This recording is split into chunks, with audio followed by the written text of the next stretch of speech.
Last episode, we hardened a FastAPI service, request models, status codes, the contract a machine can read, but a JSON endpoint is a door only another program walks through.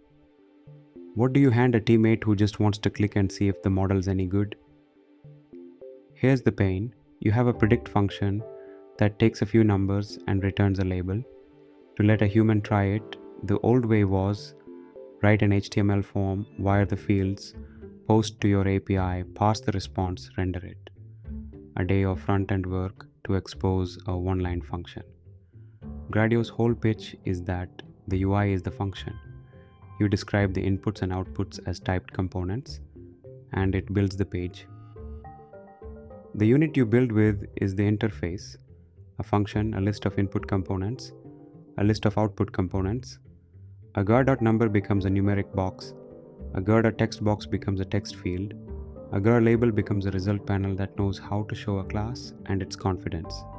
You're not styling anything, you're declaring types, and Gradio renders the matching widget. When one function with fixed inputs isn't enough, you want tabs, a layout, two buttons sharing state. You reach for blocks, the lower level canvas where you place components and bind events yourself. Same primitives, more control. For today's model, interface is exactly right, and that restraint is the lesson. Don't open the big toolbox until the small one stops fitting. And here's the part people miss. The interface you build is a live Python object. It carries the function it'll call, the input components, the output components, the title, all introspectable before any server runs. So we can build the app, read those attributes back, and prove the wiring is exactly what we declared. The .launch call would start the server. We'll show it, we won't run it. Open the program. We train a tiny 3-class classifier on the iris dataset, wrap a predict function around it, hand that to Grot interface with 4 number inputs and 1 label output, then introspect the built app to print what it wired. Everything is seeded. No browser opens. Up top, the seed and the model, np.random.seed0, a random forest classifier with random state 0, fit on the 150 iris rows. That gives us a deterministic model and a predict function that takes 4 floats, sepal length, sepal width, petal length, petal width, and returns a dict mapping each class name to its probability, which is exactly the shape go.label wants.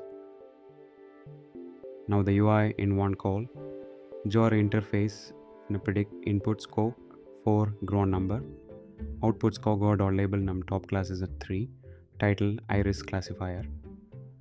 4 typed input boxes, 1 ranked label output, no HTML. The function signature and this component list are the entire spec for the page.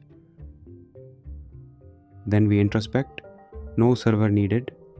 Len demo.input components is 4, len demo.output components is 1, and demo.when is the very predict we passed in. We also call predict directly on one sample flower to confirm the function the UI will fire actually returns a clean probability dict. Run it.